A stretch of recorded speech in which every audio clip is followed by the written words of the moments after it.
Welkom by GKL se audiobiblioteek. Hierdie is die opname van 7 Julie 2024. Dominee Jacob Pretorius is aan die woord. Geliefdes, ek praat vanmôre oor die gebed van Jesus in Johannes 17. Hierdie gebed was die afgelope week op my hart en dit is 'n baie bekende gebed. Almal van ons weet van Jesus se gebed in Johannes 17, ons noem dit ook die hoë priesterlike gebed. En tog is dit na my oordeel ook 'n baie onbekende gebed. Ons ken nie ons Vader gebed goed waar Jesus vir ons 'n strategie gee oor hoe ons moet bid. Maar ken ons Jesus se gebed vir ons? As ek vanmôre sou vra of jy onderwerpe kan opnoem waaroor Jesus vir ons bid in Johannes 17, wonder ek, en ek gaan dit nie vra nie, maar wonder ek hoeveel onderwerpe net spontaan uit ons geleerders sal kom, of ons hierdie gebed ken. En tog is dit so 'n belangrike gebed dat dit nie onbekend mag wees nie. Dis 'n gebed wat elke oomblik vir ons gebid word. Wat op hierdie oomblik terwyl ek praat, is Jesus in ons teenwoordigheid en aan die regterhand van die Vader, omdat hy alomteenwoordig is, en is hy besig om hierdie gebed vir ons te bid. En daarom het ek in hierdie week oor en oor na hierdie gebed geluister, en ek wil jou nooi om jouself in te dink as een van die disippels van Jesus, en te hoor hoe dat hy vir jou bid. En die wonderwerk van hierdie gebed vanoggend ook te beleef. Dit is 'n wonderwerk, nie net omdat dit in die Here se woord is en omdat dit Jesus se eie woorde is nie. Maar ek het in die week baie daaroor gedink, hoe op aarde het 'n visserman wat nie 'n rabbi was nie, hierdie woorde van Jesus onthou. Dit kan nie anders verklaar wees as dat die Heilige Gees hom herinner het aan presies wat hy moet neerskryf wat Jesus gebid het nie. Want hierdie gebed is nogal ingewikkeld. Daar is baie temas in hierdie gebed. En ek sê nie as iemand 'n visserman was hy dom nie. Ons kan nie daai afleiding maak nie, maar hy was iemand gewees wat nie gestudeer het nie. So ons sien die eie duidelike werk van die Gees deur die apostel Johannes in hierdie gebed na vore kom. Inderdaad 'n wonderwerk wat vandag hier gedeel word. En baie spesiaal, want Jesus self kom aan die woord. Hy bid vanmôre, en dit sal jy ook in die gebed hoor, vir elkeen van ons. So kom ons luister na Jesus se gebed in Johannes 17. Nadat Jesus dit gesê het, het hy na die hemel toe opgekyk en gesê, Vader, die tyd het gekom. Verheerlik u Seun, sodat die Seun u kan verheerlik. U het hom immers die volmag oor die hele mensdom gegee, om aan almal wat u hom gegee het, die ewige lewe te gee. En dit is die ewige lewe, dat hulle u ken, die enigste ware God, en Jesus Christus wat deur u gestuur is. Ek het u op aarde verheerlik deur die werk te volbring wat u vir my gegee het om te doen. Verheerlik my nou ook by u Vader met die heerlikheid wat ek by u gehad het, voordat die wêreld geskep is. Ek het u naam bekend gemaak aan die mense wat u my in hierdie wêreld gegee het. Hulle het aan u behoort en u het hulle aan my gegee en hulle het u woord ter harte geneem. Nou weet hulle dat alles wat u vir my gegee het van u afkom, want die woorde wat u vir my gegee het, het ek vir hulle gegee. Hulle het dit aangeneem en tot die oortuiging gekom dat ek waarlik van u afgekom het en hulle het geglo dat u my gestuur het. Ek bid vir hulle. Ek bid nie vir die wêreld nie, maar vir die wat u my gegee het, omdat hulle aan u behoort. Almal wat aan my behoort, behoort aan u, en wie aan u behoort, behoort aan my, en ek word deur hulle verheerlik. Ek bly nie langer in die wêreld nie, hulle bly in die wêreld. Ek kom na u toe. Heilige Vader, bewaar hulle in u naam. die naam wat U vir my gegee het, sodat hulle net soos ons een kan wees. Terwyl ek by hulle was, het ek hulle in U naam bewaar. Die naam wat U vir my gegee het, ek het hulle beskerm, en nie een van hulle het verlore gegaan nie, behalwe hy wat verlore moet gaan, sodat die skrif vervul kan word. Maar nou kom ek na U toe. Dit sê ek terwyl ek nog in hierdie wêreld is, sodat my blydskap in hulle volkome kan wees. Ek het U woord vir hulle gegee, en die wêreld haat hulle, omdat hulle nie aan die wêreld behoort nie, net soos wat ek ook nie aan die wêreld behoort nie.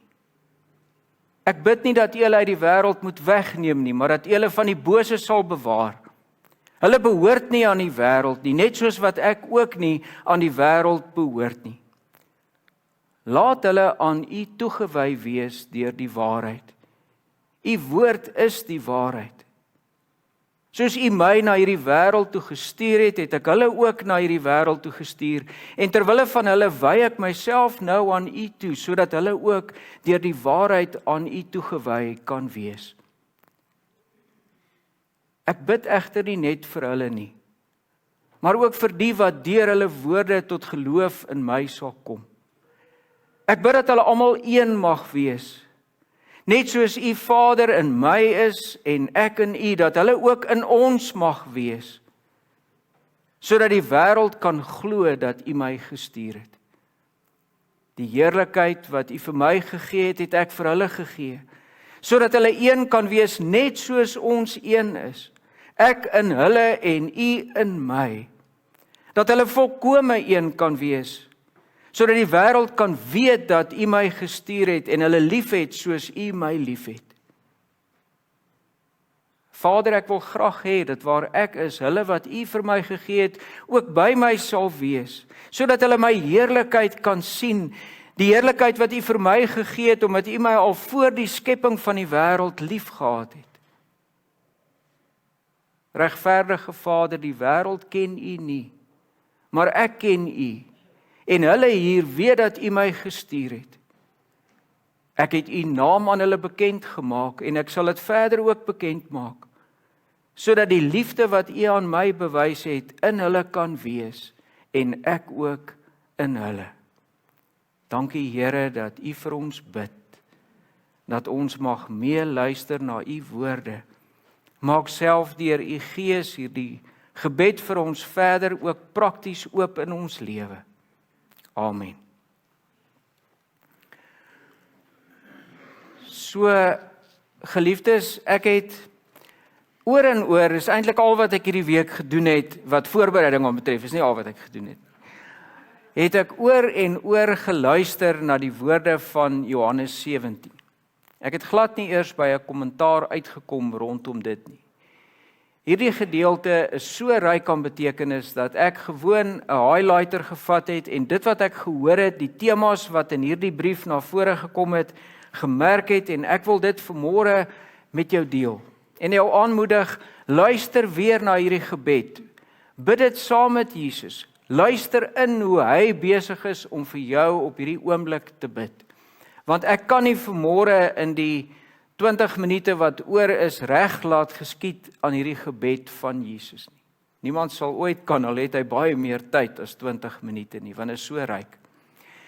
Dit begin by 'n belangrike konteks. Daar staan, nadat Jesus dit gesê het, het hy na die hemel toe opgekyk en gesê, Vader, die tyd het gekom, verheerlik U Seun, sodat die Seun U kan verheerlik. Waarna word verwys? Wat is dit wat Jesus gesê het? Jesus is in die bokkamer gewees saam met sy disippels. Hy het sy disippels se voete gewas. Judas se voete is ook gewas, die een wat hom verraai. Judas het uitgegaan. En dan gaan Jesus en hy loop met hulle deur 'n wingerd en hy sê vir hulle dat hulle in hom moet bly in Johannes 15 en in Johannes 16 praat hy in die besonder oor die werk van die Heilige Gees en hierdie gesprek van hom eindig dan by 'n saak van swaar kry. Hy sê in vers 31, glo julle nou, kyk daar kom 'n tyd dat julle almal uitmekaar gejaag sal word, elkeen in sy eie koers uit en dat julle my alleen sal laat. En tog is ek nie alleen nie, omdat die Vader by my is. Dit sê ek vir julle sodat julle vrede kan vind in my. In die wêreld sal julle dit moeilik hê. Maar hou goeie moed, ek het die wêreld klaar oorwin. Wat 'n oomblik moes dit nie vir Jesus gewees het nie. Voor sy kruis al sê hy, hou goeie moed, ek het die wêreld klaar oorwin. Iets wat vir my in hierdie week duidelik geword het, is dat hierdie gebed by ons sal verbygaan as ons dit net vanuit ons oogpunt kyk, as ons net soek vir toepassings op ons eie lewe. Ons moet in die eerste plek kyk, wat het hierdie gebed vir Jesus beteken? En dit begin by oorwinning. Ek het hierdie wêreld waarin julle gaan swaar kry, klaar oorwin. En nou sien Jesus al sy heerlikheid. Hy sê, Vader, die tyd het gekom, verheerlik u seun, sodat die seun u kan verheerlik. In hierdie gebed, en dit is hoekom ek sê, dit kan net die Gees wees wat so 'n gebed saamstel, en wat hierdie gebed vir Johannes herinner, of Jesus se woorde vir hom terugbring. In hierdie gebed is daar temas wat telkens herhaal word en verder uitgepak word. En die eerste daarvan is die verheerliking van Jesus en die heerlikheid van Jesus. Omdat ons nie Jode is nie, verstaan ons hierdie begrip van heerlikheid nie soos wat die Jode dit sou verstaan het nie. Die Hebreëse begrip kabod Jahwe beteken letterlik die gewig van Jahwe, die gewig van God. Sy heerlikheid is 'n gewigtige saak. Alles wie hy is in daai heerlikheid saamgevat. Dit is daardie heerlikheid van God wat in die tempel kom, wanneer Salomo die tempel inwy, wat so groot is dat die priesters nie hulle werk kan doen nie. Dit is daai heerlikheid wat lank voor die tempel in die tent van ontmoeting teenwoordig was. Dit is die magtige teenwoordigheid van Jesus. En hoe moes dit nie vir hom gewees het, wat mens was soos jy en ek, wat ontdek het, en God openbaar dit aan hom, en dit word vir hom al hoe duideliker, dat hy deel was van God se heerlikheid, dat hy God self is, dat hy die seun van God is, dat hy 'n verteenwoordiger is van die heerlikheid van God. In Johannes 1 staan daar, die woord het vlees geword, vers 14, en onder ons kom woon, ons het sy heerlikheid gesien. Die heerlikheid wat hy as die enigste seun van die Vader het, vol van genade en waarheid. 'n bietjie later in hierdie gebed gaan ek 'n verrassing met jou deel. Hou dit net in jou agterkop oor hierdie heerlikheid van Jesus. Dis die eerste groot tema wat hierin na vore kom. Ek het dit tipies mens, omdat ek nie uit Jesus se oogpunt gekyk het nie, het ek die heerlikheid nie eers raak gesien nie. Wat ek raak gesien het, is wat in geel gemerk is.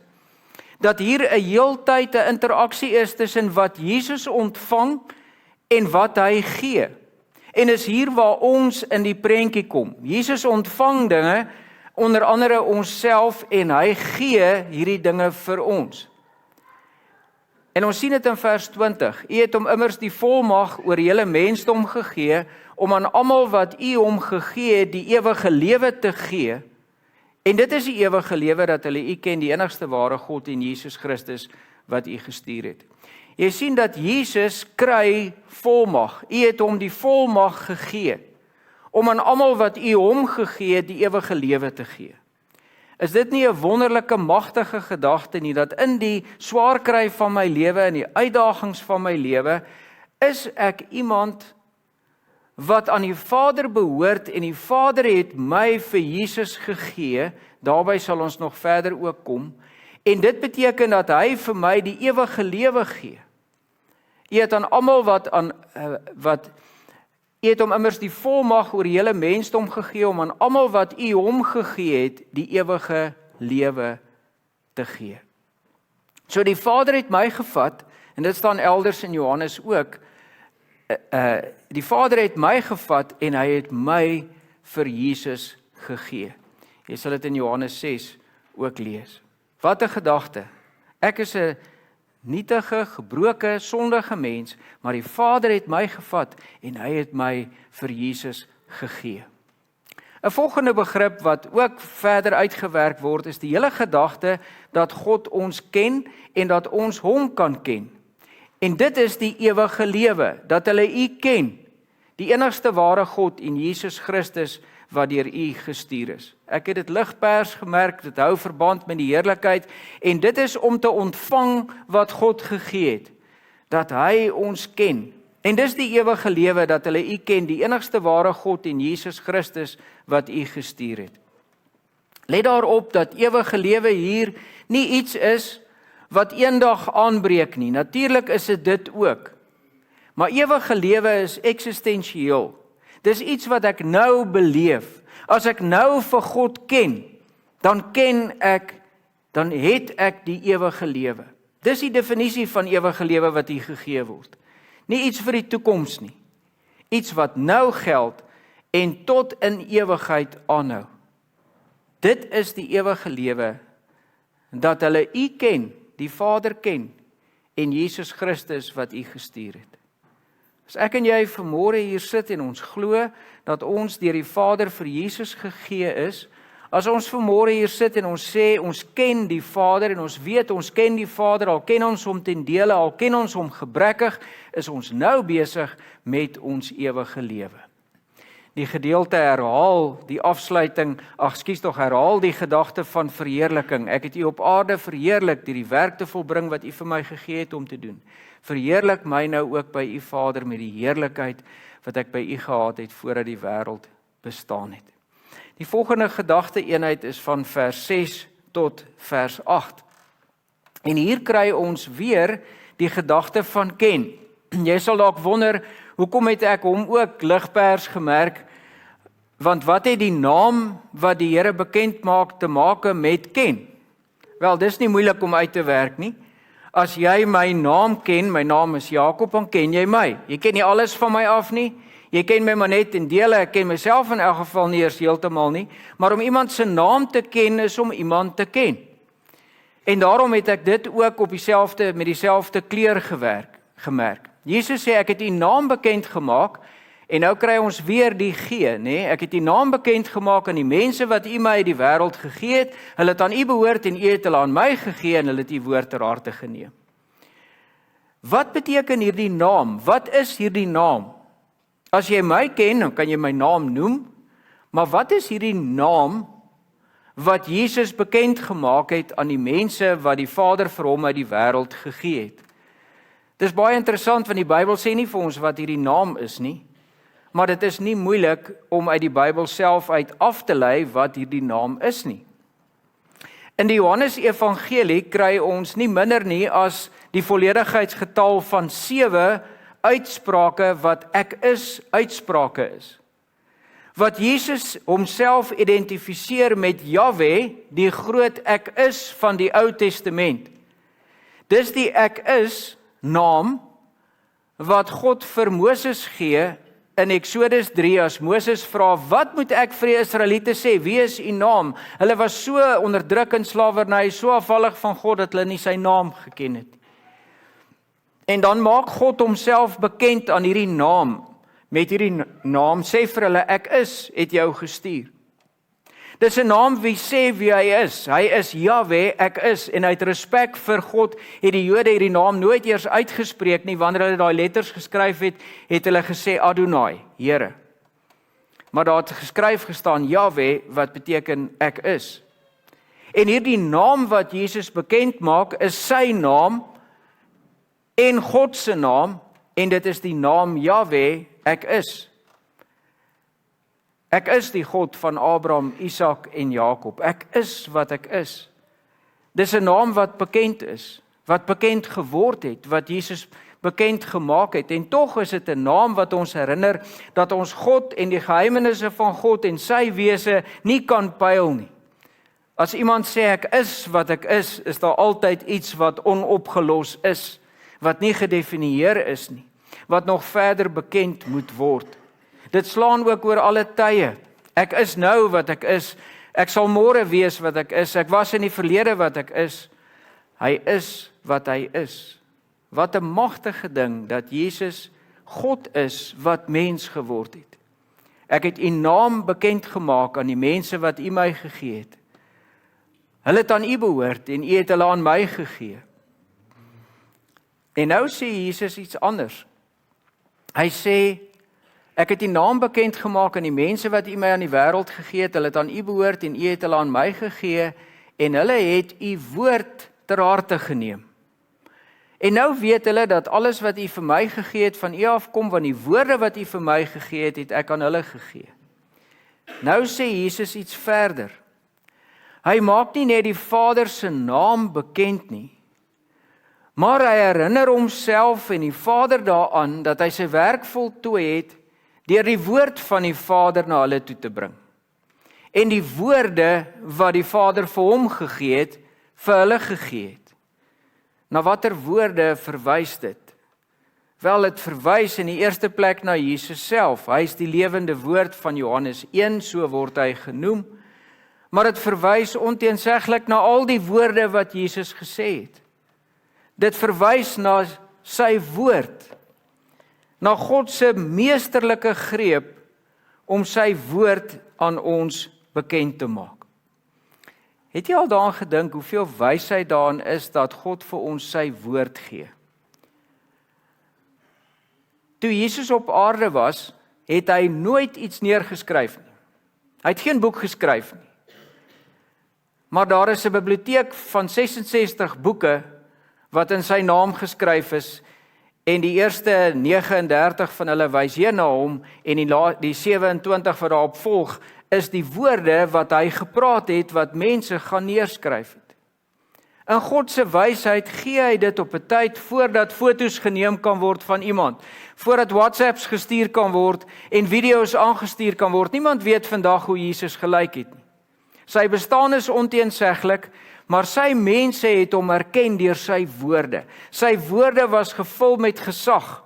Sy woorde het diep in mense se harte ingespreek. In Johannes se hart so duidelik ingespreek dat hy hierdie woorde van Jesus se gebed kon onthou en kon neerskryf. Sy woorde het 'n beweging met hulle saamgebring, was dinamies geweest. Wanneer die mense na hom geluister het, het daar iets gebeur. En hier is die wonder van hierdie woorde. As dit foto's was, as dit prentjies was alleen, was dit baie arm. Maar woorde is dinamies. Woorde maak verskeie prentjies oop. En geliefdes, as ons hierdie woorde in hulle konteks sien, en ons vertrou dieselfde gees wat met mense gepraat het, terwyl Jesus met hulle gepraat het, om vandag ook te praat, dan gebeur dieselfde ding. Dan beleef ons hier nie 100% wat die disippels beleef wat hom gehoor het nie, maar dan beleef ons hier ten minste baie van dit wat hulle ook beleef het. Hierdie woorde is oordraagbaar. Dit skep 'n beweging wat deur die eeue getrou, as daar getrou gebly geword het aan Jesus se woorde in hulle konteks, skep 'n beweging wat getrou deur al die eeue voortgegaan het en wat tot in ewigheid sal voortgaan, want Jesus se woord gaan bly staan. Ons moet net sy woorde ter harte neem, onsself oopstel sodat wat in ons harte gebeur ook is wat in die disippels se harte gebeur het. Weet julle hoe prakties hierdie woord van Jesus is? Die woord van Jesus is eksponensieel in die kerk. Kom ek sê wat ek nou bedoel het met die, dankie, hy's terug. Kom ek sê wat ek bedoel met hierdie fancy woord eksponensieel. As ek as dominee 'n huisbesoek model het, is dit in elk geval onmoontlik om te doen met meer as 1000 lidmate, maar dit is betekenisvol, en ek gaan lidmate besoek, en ek gaan lidmate toerus, maar ek kan maar net soveel mense bereik. As ek doen wat in 2 Timoteus 2 vers 2 staan, leer mense wat bekwaam is om ook ander te leer, dan gaan ek mos baie meer mense bereik. Want nou kan ek vir Louis leer en Louis kan vir iemand anders gaan leer. En tog is dit ook nog beperk. Want ek moet seker maak, Louis is bekwaam om ander te leer. Almal word nie geroep in die kerk as leermeesters. Maar wanneer ek die woord bring, en jy verstaan die woord, en ons skep materiaal rondom die woord, dan leer almal in die toerustingskamer van die koninkryk in hulle lewe en kan ook ander leer. Dis eksponensieel. Dit word net groter. En daarom is ek so opgewonde oor die Galasiërs projek wat hierdie week weer begin. Willem preek vanoggend oor Galasiërs 3 vers 6 tot 9 en hy gee vir ons 'n oordeenking vir die groepe in hierdie week. En vandag se boodskap is 'n voorbereiding vir die hervatting van hierdie projek. Die Here gee sy woorde vir ons. Ons leer sy woorde. Daar's van julle wat in 'n memoriseer groep is wat hierdie woorde nou in julle harte kry en dit op daai manier leer. Maar waarmee is jy besig in die Galasiër projek? Jy kry daai woorde. En dis wat Jesus gee. Nou weet hulle dat alles wat hy vir my gegee het aan u behoort, want die woorde wat hy vir my gegee het, het ek vir hulle gegee. Hulle het dit aangeneem en tot die oortuiging gekom dat ek waarlik van u af gekom het. Die verkondiging van die woord, ook deur julle in groepe, wanneer die woord leef in die Here se gemeente, is daar eksponensiële groei. Boodskappe word opgeneem. Dit word weer uitgesaai. Ons kan baie mense daardeur bereik. So effektief is die Here se woord. So, jy sien die tema van wederkerigheid, hy gee vir ons wat hy by die Vader ontvang het, ons self is ook ontvang by die Vader. Ons sien die gedagte van ken, ons het die gedagte van heerlikheid gesien, die gedagte van die Here se woord het nou bygekom. Ons kyk na vers 9, ek bid vir hulle, ek bid nie vir die wêreld nie, maar vir die wat hier weer wat geel gemerk is, vir die wat u vir my gegee het, omdat hulle aan u behoort. Almal wat aan my behoort, behoort aan u, en wie aan u behoort, behoort aan my. En weer die tema, en ek word deur hulle verheerlik. Ek bly nie langer in die wêreld nie, hulle bly in die wêreld, ek kom na u toe, en dan praat Jesus oor bewaring. Heilige Vader, bewaar hulle in u naam. Daar sien ons weer God wat bekend is, God se wese, sy naam beteken ook sy wese is bekend. Heilige Vader, bewaar hulle in u naam. Die naam wat u my gegee het, sodat hulle net soos ons een kan wees. En geliefdes, nou gaan die gedagte van deel wees van God en hom ken, een groot trap verder. Dit word baie meer intiem. Dit word om een te wees met God. Heilige Vader, bewaar hulle in u naam, die naam wat u my gegee het, sodat hulle net soos ons een kan wees. Toe ek by hulle was, het ek hulle in u naam, in u wese bewaar. Die naam wat u my gegee het, ek het hulle beskerm en nie een van hulle het verlore gegaan nie, behalwe hy wat verlore moet gaan, sodat die skrif vervul kan word. Waarvan moet ons ten diepste bewaar word? Wanneer ek vir die Here vra om my te bewaar en my kinders te bewaar, is daar 'n lysie van dinge wat die veiligheid van my kind insluit, wat ons gesin se behoeftes insluit, en die Here het ons geleer om vir dit alles te bid, gee ons vandag ons daaglikse brood. Daar's niks daarmee verkeerd nie. Dit waarvan ek die graagste bewaar wil word, gaan onder andere ook oor fisiese behoeftes, gesondheid en so meer. En ons kan vir die Here vra om ons te bewaar wat dit dan betref. Maar geliefdes, die grootste saak waarvoor Jesus bid dat ons bewaar moet word, is dat ons hom sal ken. Dat ons nie deur die duiwel weggevat sal word van hom nie. Die ewige lewe van elkeen van ons in hierdie gebou is op die spel. Jy kan bewaar word van alles in hierdie lewe en ewig verlore gaan, dan het jy niks. Waarvan ons bewaar moet word is om weg te stap van God en hom nie te ken nie. Ons omstandighede gaan fluktueer. Dit gaan op en af gaan. Die lewe gaan nie altyd vir ons uitwerk nie. Daar kom dood en vernietiging in ons lewe. Maar dit waarvoor ons bewaar moet word is om hom te ken. Heilige Vader, bewaar hulle in u naam. Laat hulle u wese ken, die naam wat u vir my gegee het. En hier begin hy met daai tema van ken nou op 'n dieper vlak, sodat hulle een kan wees, net soos ons een is.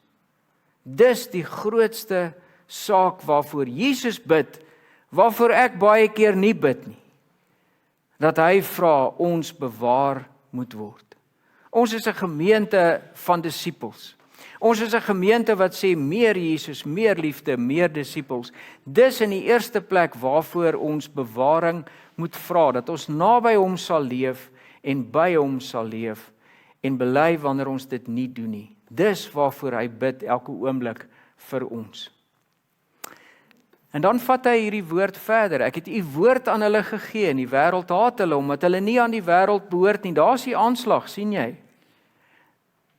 Net soos ek ook nie aan die wêreld behoort nie. Die Here gaan nie ons omstandighede noodwendig verander nie en hy bid nie dat ek bid nie dat u hulle uit die wêreld moet wegneem nie, maar dat jy hulle van die bose moet bewaar. Herhaling van daai gedagte. Hulle behoort nie aan die wêreld nie, net soos ek ook nie aan die wêreld behoort nie. Hulle behoort aan God, is dit nie 'n wonder nie. Die Vader het my vir Jesus gegee, ek behoort aan God, ek behoort aan Jesus. En dan bring hy by die woord en gekoppel aan die woord 'n nuwe tema in hierdie gebed. En dis 'n bietjie wegvertaal. Hy sê, laat hulle aan u toegewy wees deur die waarheid. U woord is die waarheid. Soos u my na die wêreld toe gestuur het, het ek hulle ook na die wêreld toe gestuur.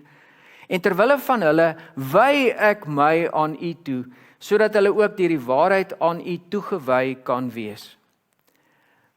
Wat beteken om toegewy te wees aan God? Hoekom het ek dit nie ook pers gemerk nie? Dit hou natuurlik verband. Maar dit is iets anders as om God net te ken. Die woord wat in die ou vertaling en in die Grieks hier staan is die woord heilig. Heilig beteken om afgesonder te wees. Jy sal dit in die Engelse vertalings ook kry. Laat hulle geheilig word deur die waarheid. Laat hulle mense wees wat afgesonder is vir my. Dit maak alles sin, hè? Hy gee ons vir die Vader, hy kry ons by die Vader, hy gee ons vir die Vader, ons behoort aan God, maar nou sê hy, laat hulle toegewy wees, laat hulle geheilig wees, laat hulle mense wees wat eenkant is, afgesonder is. Dis wat dit beteken. Laat hulle aan die toegewy wees deur die waarheid. En terwille van hulle wy ek my, sonder ek my af, sodat hulle ook deur die waarheid geheilig kan wees, afgesonder kan wees. Weet julle wat by my opgekom het toe ek hieraan dink? En dit is dat elke mens het 'n behoefte in sy of haar hart om heilig te wees, om uniek te wees, om afgesonder te wees. En elke mens is ook uniek en is afgesonder van 'n ander mens. Dit is so. Maar wat is die onheilige afsonderings wat na vore kom omdat ons hierdie behoeftes het? Dis die behoefte om apart te wees, dis wat apartheid is, op die verkeerde manier. Ek is afgesonder van ander mense want ek is wit, of afgesonder van ander mense want ek is swart. En ek kry my identiteit, hoe ek geken wil word en wat ek wil ken daarin. Jy sien, heiligheid en ken hou baie met mekaar verband. Die pers en die blou kom baie mooi by mekaar uit hier. En nou vind ek my identiteit daarin. Ek is afgesonder want my kultuur en my taal is so.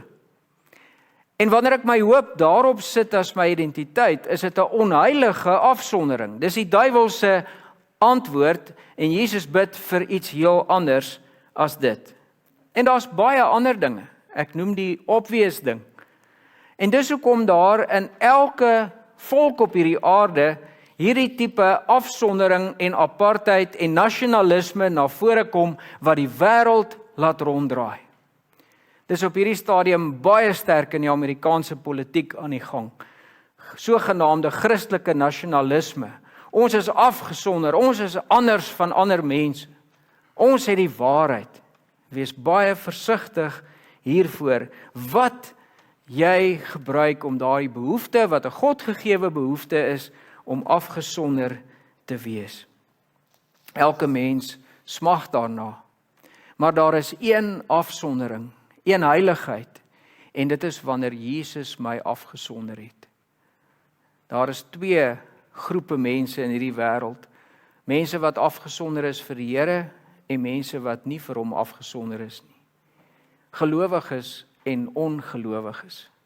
Dis die enigste twee groepe wat werklik tel wat identiteit kan hê aanbetref. Maar nou kan jy vir jouself vra, maar wat as ek nou nie afgesonder is vir hom nie? Wat as ek nou nie een van daai mense is wat vir hom gegee is nie? Geliefdes, hoekom is hierdie gebed opgeteken? Is hierdie gebed opgeteken om jou te laat wonder en te laat twyfel of jy aan God behoort? Of is hierdie gebed opgeteken om jou aan te spoor om in verhouding met God in te stap? Jesus sê in Johannes 6, niemand wat na my toe kom sal teleurgestel staan nie.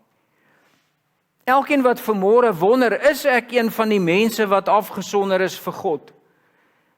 En wat vanmôre sê, Jesus, dankie dat jy vir my bid, en bid tog asseblief vir my ook. Hoef nie te twyfel dat Jesus se gebed vir jou verhoor sal word nie. Daai twyfel is die stem van die duiwel wat in jou lewe inkom. Wat vir jou sê, ja, maar, party is dan afgesonder en ander is nie afgesonder nie. Terwyl die Here ons vanmôre tot heiligheid aanspoor. En weer eens gaan dit oor baie meer as 'n ewige lewe eendag. Dit gaan oor 'n lewe wat in alles wat ek hier doen, afgesonder word vir hom. Elke aspek van my lewe, hoe ek praat, hoe ek doen, wat ek doen.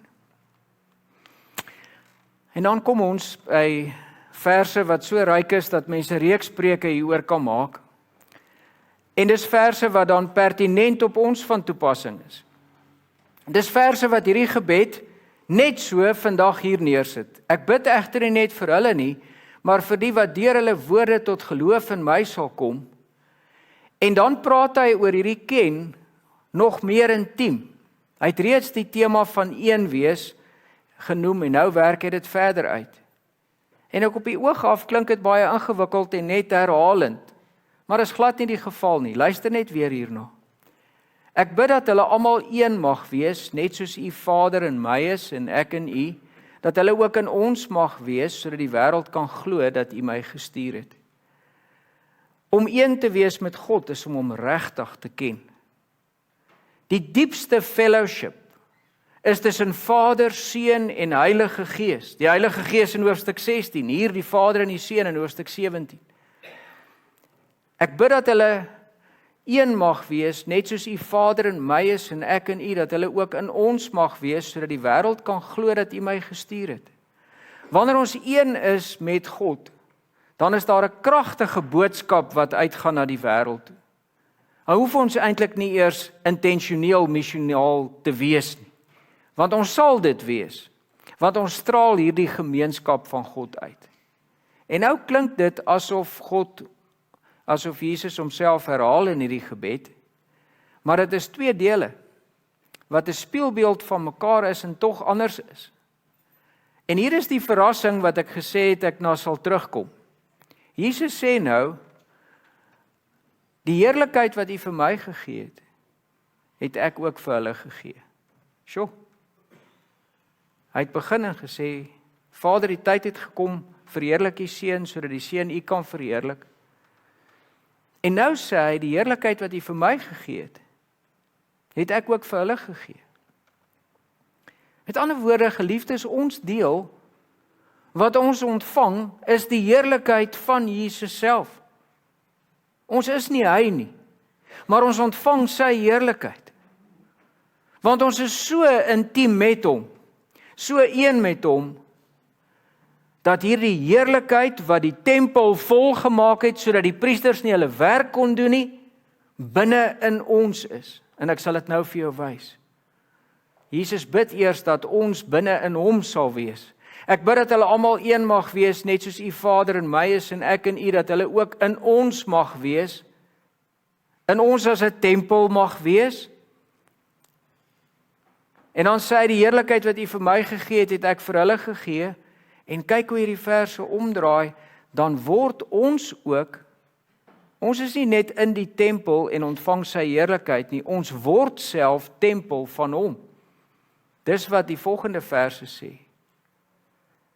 Die heerlikheid wat u vir my gegee het ek ook vir hulle gegee, sodat hulle een kan wees, net soos ons een is, Ek in hulle, dis iets anders as ons in hom, ek in hulle en u in my, dat hulle volkome een kan wees. En dan kan dit nie anders dat die liefde van God, dalk is hy 'n bietjie donker om te sien, daai blou volgende tema ook in ons is nie. Ek het jare terug 'n prentjie geteken om die verskil tussen hierdie twee gedeeltes, hierdie verse te verduidelik. Jesus sê eers, ek bid dat hulle almal een mag wees, net soos wat u Vader in my is en ek in u, dis die prentjie op die linkerkant. Die Vader is binne in Jesus en hy is ook binne in die Vader. En dan sê hy dat hulle ook in ons mag wees. Ons, sy kerk, is vanmôre binne in hom as 'n tempel. Ons is al daai gesiggies wat ek daar geteken het aan die binnekant. Ons is binne in Jesus, hy is elke keer die toegang, en daarom binne in die Vader, en die Vader is ook binne in Jesus.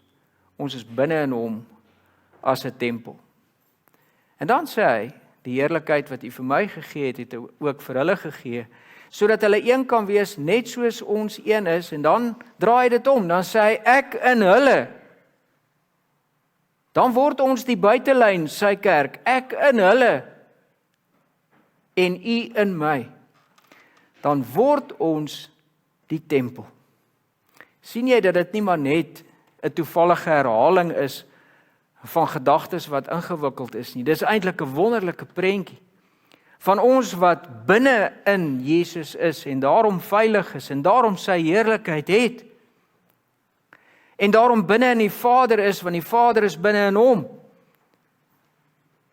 Maar ons wat vanmôre hier sit, ons klein koppies kan dit nie bevat nie, is tempel van die Here.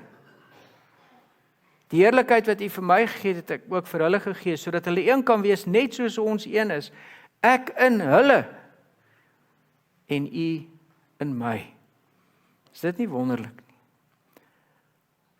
As dit ons nie moed gee nie, weet ek nie, wat gee ons moed nie. En alles word eintlik dan saamgevat in vers 24 en die laaste vers wat daarop volg. Vader, ek wil graag hê, dat waar ek is, hulle wat u my gegee het, oor daai gedagte het ons gepraat, ook by my moet wees. Hulle in my, ek in hulle, by my moet wees, sodat hulle my heerlikheid kan sien. Die heerlikheid wat u vir my gegee het, omdat u my al voor die skepping van die wêreld lief gehad het. Waar daai liefde van God ter sprake is. En dis hoe die gebed eindig. Regverdige Vader, dit eindig by hierdie persoonlike verhouding met God. Regverdige Vader, die wêreld ken u nie, maar ek ken u. En hulle hier weet dat u my gestuur het. Ek het u naam aan hulle bekend gemaak, u wees aan hulle bekend gemaak. Ek sal dit verder bekend maak, sodat die liefde wat u aan my bewys het, in hulle kan wees, en ek ook in hulle. Kyk waarmee sluit hy af. Die liefde wat u aan my bewys het, God is liefde, in hulle kan wees, en ek ook in hulle. Geliefdes, ons sal met hierdie gebed besig bly, en ons sal dit nie kan uitput nie, totdat Jesus weer kom nie. Ek wil vanmôre net afsluit met een opmerking, en dit is, ons wat hier sit, ek wat hier staan, word geroep om die verhoring van hierdie gebed te wees. Ons word nie net vanmôre geroep om te hoor van hierdie gebed nie, maar om dit te gaan uitleef. Om heilig te wees, om een te wees met God, om ons sonde te bring in sy teenwoordigheid, sodat hy ons kan heilig. Om ons identiteit te ontdek en uit te leef as mense wat gegee is deur die Vader. Mense van die woord te wees. Dankie Here dat ons dit kan wees en ek bid daarvoor. Ek bid dat ons die verhoring van u gebed sal wees. Dankie vir die hoop en die troos wat u vir ons gee. Vir verdere inligting besoek gerus ons webtuiste by www.linden.org.za.